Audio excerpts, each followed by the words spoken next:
చాలా మంది ఏ ప్రయత్నం చేసినా మొదలుగా ఫెయిల్యూర్, ఏ వ్యాపారం చేసినా నష్టం, ఏ పని చేసినా చేతి దాకా అందేది నోటి దాకా అందదు. వాళ్ళని చూస్తే చాలా మంది జాలి పడుతుంటారు. ఆ భగవంతుడు వీళ్ళకే ఎందుకు ఇన్ని కష్టాలు ఇస్తుంటాడు.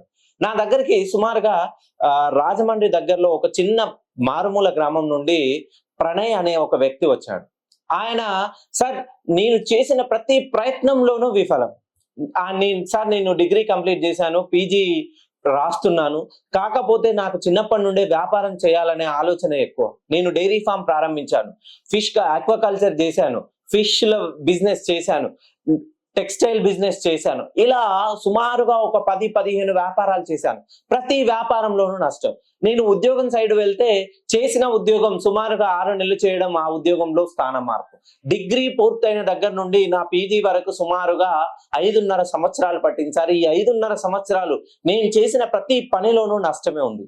అయితే మీ పేరు గనక పి అనే అక్షరంతో మొదలైతే ఒక్కసారి మీ పేరుకు తగ్గట్టుగా మీ పేరులో సంఖ్యాబలాన్ని సెట్ చేసుకోండి. ఎందుకనంటే ఎవరి పేరైతే పి అనే అక్షరంతో మొదలవుతుందో వాళ్ళకి అంత ఆషామాషిగా సక్సెస్ అనేది రాదు.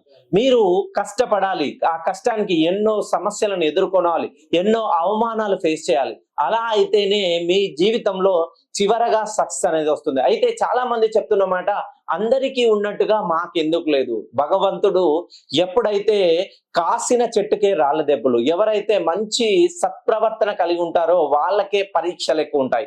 ఎన్ని పరీక్షలు వస్తే జీవితంలో అంత ఎత్తుకు ఎదుగుతారు. ఒక్కసారి మీ పేరు పి అనే అక్షరంతో మొదలవుతే నన్ను పర్సనల్ గా కలిసే ప్రయత్నం చేయండి.